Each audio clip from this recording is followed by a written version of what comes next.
आकाशवाणी मध्य प्रदेश से प्रस्तुत हैं प्रादेशिक समाचार।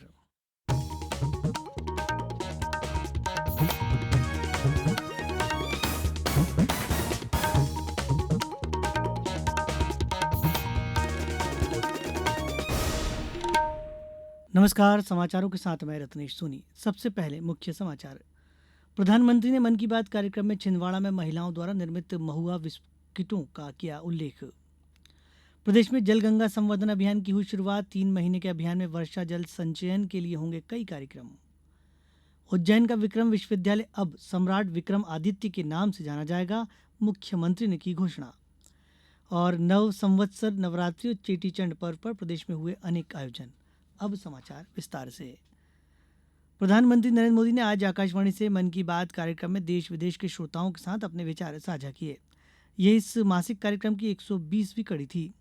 प्रधानमंत्री ने प्रदेश के छिंदवाड़ा जिले को उल्लेख करते हुए कहा कि जिले में महुआ के फूलों से बिस्किट बनाए जा रहे हैं। राजाखो गांव की 4 बहनों के प्रयासों से बिस्किट काफी लोकप्रिय हो रहे हैं। मध्य प्रदेश के छिंदवाड़ा जिले में महुआ के फूल से कुकीज बनाए जा रहे हैं। राजाखो गांव की 4 बहनों के प्रयास से ये कुकीज बहुत लोकप्रिय हो रहे हैं। इन महिलाओं का जज्बा देकर एक बड़ी कंपनी ने इन्हें फैक्ट्री में काम करने की ट्रेनिंग दी। इनसे प्रेरित होकर गांव की कई महिलाएं इनके साथ जुड़ गई हैं। तेलंगाना के आदिलाबाद जिले में भी 2 बहनों ने महुआ के फूलों से नया एक्सपेरिमेंट किया है। वो इनसे कार्यक्रम में प्रधानमंत्री ने कहा कि वस्त्र अपशिष्ट यानी टेक्सटाइल वेस्ट की चुनौती पूरी दुनिया के लिए एक नई चिंता की बड़ी वजह बन गया है। श्री मोदी ने कहा कि भारत दुनिया का ऐसा तीसरा देश है जहां सबसे ज्यादा टेक्सटाइल वेस्ट निकलता है। प्रधानमंत्री ने कहा कि गर्मी के आते ही शहर शहर गांव गांव पानी बचाने की तैयारी शुरू हो जाती है।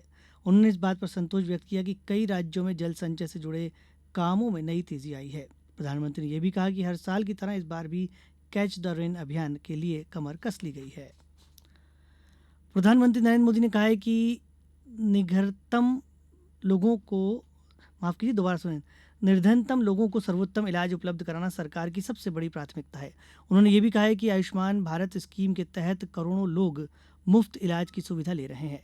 श्री मोदी ने आज महाराष्ट्र में नागपुर में माधव नेत्रालय प्रीमियम सेंटर की आधारशिला रखते हुए कहा कि जन औषधि केंद्रों पर गरीबों और मध्य वर्ग के लोगों को सस्ती दवाएं मिल रही हैं। आयुष्मान भारत के कारण आज करोड़ों लोगों को मुफ्त इलाज की सुविधा मिल रही है। हजारों जन औषधि केंद्र देश के गरीबों को, मध्यम वर्गीय परिवारों को सस्ती दवाएं दे रहे हैं। श्री मोदी ने कहा कि राष्ट्रीय स्वयंसेवक संघ के कार्यकर्ता देश भर में निस्वार्थ भाव से सेवा कर रहे हैं। 1925 में नागपुर में डॉक्टर केशव हेडगेवार द्वारा स्थापित राष्ट्रीय स्वयंसेवक संघ इस वर्ष गुड़ी पड़वा के अवसर पर अपनी शताब्दी मना रहा है। आज संघ की 100 वर्षों की यात्रा के बाद देश फिर एक अहम पड़ाव पर है।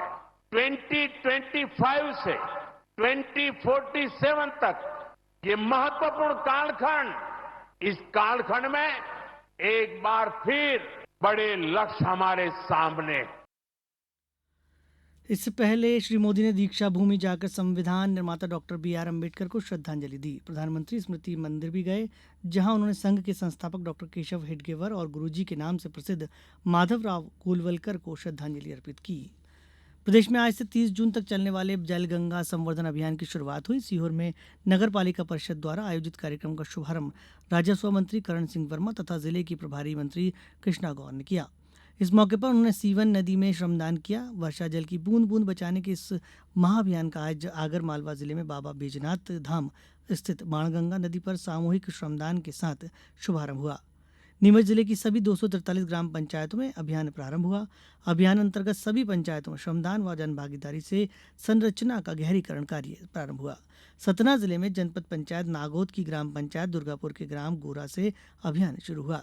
कटनी शहर के मसूराहा घाट पर साफ सफाई के साथ जिले में जल गंगा संवर्धन अभियान आरंभ हुआ।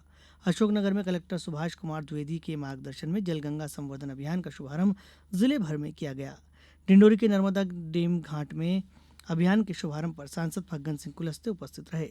खरगोन में कुंदा नदी के किनारे गणेश मंदिर के पास जलगंगा संवर्धन अभियान के शुभारंभ किया गया। इसी तरह देवास, शिवपुरी सहित अन्य जिलों से इस 3 माह के अभियान के शुभारंभ होने के समाचार मिले हैं। अब समाचारों वक्त एक छोटे से विराम का।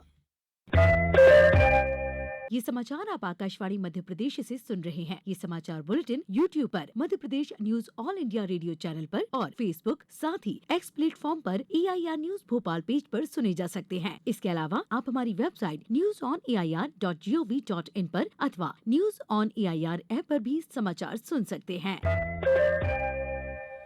राज्यपाल मंगूभाई पटेल और मुख्यमंत्री डॉक्टर मोहन यादव की उपस्थिति में आज विक्रम विश्वविद्यालय उज्जैन का 29वां दीक्षांत समारोह आयोजित हुआ।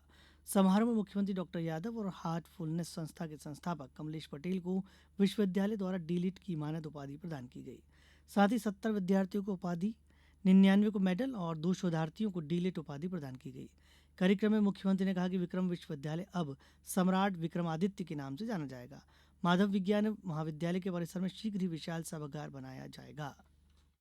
एक घोषणा करना चाह रहा हूँ, एक थोड़ी सी बात अटक। विक्रम विश्वविद्यालय में हमारे विक्रमादित्य का नाम हमको मालूम है कि विक्रमादित्य के नाम पर है, लेकिन जो नहीं जानते उनको ये अटकता है। तो मैं आप उनकी अनुमति से घोषणा करता हूँ, आने वाले समय में सम्राट विक्रम विश्वविद्यालय विक्रमादित्य के नाम पर जाना। मुख्यमंत्री डॉक्टर मोहन यादव ने आज हिंदू नववर्ष और गुड़ी पड़वा के अवसर पर उज्जैन में क्षिप्रा के तट पर पूजा की। मुख्यमंत्री चेटीचंड पर्व पर निकाली गई शोभा यात्रा में भी शामिल हुए। प्रदेश के जिला मुख्यालयों में नव संवत्सर की शुरुआत सूर्य उपासना के साथ की गई। मैहर जिले के एकलव्य आदिवासी आवासीय विद्यालय में विधायक श्रीकांत चतुर्वेदी ने कार्यक्रम में हिस्सा लिया। आगरमालवा जिले में भी विभिन्न कार्यक्रम आयोजित किए गए। आज सीहोर विक्रम संवत 2082 के शुभारंभ के अवसर पर सूर्य उपासना कार्यक्रम में जिले के प्रभारी मंत्री कृष्णा गौर सहित अनेक जनप्रतिनिधि शामिल हुए। नीमच में चैत्र प्रतिपदा नवरात्रि पर कई स्थानों पर विभिन्न संस्थानों ने नीम, मिश्री एवं काली मिर्ची का वितरण किया। मां भादवा माता के दरबार में कई लोगों ने दर्शन किए। पन्ना में पद्मावती देवी मंदिर और भगवान जुगल किशोर मंदिर में भक्तों की भीड़ पूजा अर्चना कर रही है। सीहोर के सलकनपुर मंदिर, देवास में टेकरी पर स्थित देवी मंदिरों, उज्जैन के हरसिद्धि माता मंदिर सहित कई देवी मंदिरों में 9 दिवसीय पर्व की आज से शुरुआत हुई। राज्यपाल मंगूभाई पटेल, मुख्यमंत्री डॉक्टर मोहन यादव और केंद्रीय विधि एवं न्याय राज्यमंत्री डॉक्टर अर्जुन राम मेघवाल आज उज्जैन में विक्रमोत्सव 2025 में शामिल हो रहे हैं। साथ ही वीर भारत संग्रहालय का भूमि पूजन, रुद्रसागर में लाइट एंड साउंड शो का शुभारंभ और सम्राट विक्रमादित्य हेरिटेज होटल का लोकार्पण भी किया जा रहा है। प्रदेश में अगले महीने के शुरुआत में कई जगहों पर बारिश और आंधी चलने की संभावना है। कुछ इलाकों में ओले गिरने के भी आसार हैं। मौसम विभाग ने 1 और 2 अप्रैल को भोपाल, इंदौर, जबलपुर, नर्मदापुरम समेत प्रदेश के पूर्वी हिस्से, रीवा, शहडोल संभाग में बारिश की संभावना जताई है, जबकि कुछ जिलों में ओले गिरने और 40 से 50 किलोमीटर प्रति घंटे की रफ्तार से आंधी भी चल सकती है। मौसम विभाग के अनुसार पश्चिमी विक्षोभ, साइक्लोनिक सर्कुलेशन सिस्टम की वजह से मौसम बदल सकता है। इस बीच प्रदेश में आज भी कई जगहों पर तापमान 35 से 40 डिग्री सेल्सियस के बीच बना हुआ है। सर्वाधिक तापमान नर्मदापुरम में 40 डिग्री सेल्सियस दर्ज किया गया है। मौसम विभाग द्वारा प्रदेश में आगामी दिनों में असामयिक वर्षा होने का पूर्वानुमान जारी किया गया है। इसे देखते हुए अभी तक उपार्जित गेहूं की सुरक्षा के निर्देश जारी किए हैं। अब कुछ समाचार संक्षेप में। IPL क्रिकेट में आज दिल्ली कैपिटल्स ने सनराइजर्स हैदराबाद को 7 विकेट से हरा दिया है। दिल्ली कैपिटल्स ने 164 रनों का लक्ष्य 3 विकेट खोकर 16 ओवर में प्राप्त कर लिया। IPL के एक अन्य मैच में अब से कुछ देर बाद राजस्थान रॉयल्स और चेन्नई सुपर किंग्स के बीच गुवाहाटी में मुकाबला होगा। चेन्नई ने टॉस जीतकर पहले गेंदबाजी करने का फैसला किया है। खंडवा हजूर साहिब नांदेड़ से चलकर निजामुद्दीन के बीच चलने वाली साप्ताहिक स्पेशल ट्रेन का ठहराव अब खंडवा स्टेशन पर भी होगा। इस बुलेटिन में बस इतना ही। अगला बुलेटिन कल सुबह 7:10 पर सुनिए। नमस्कार।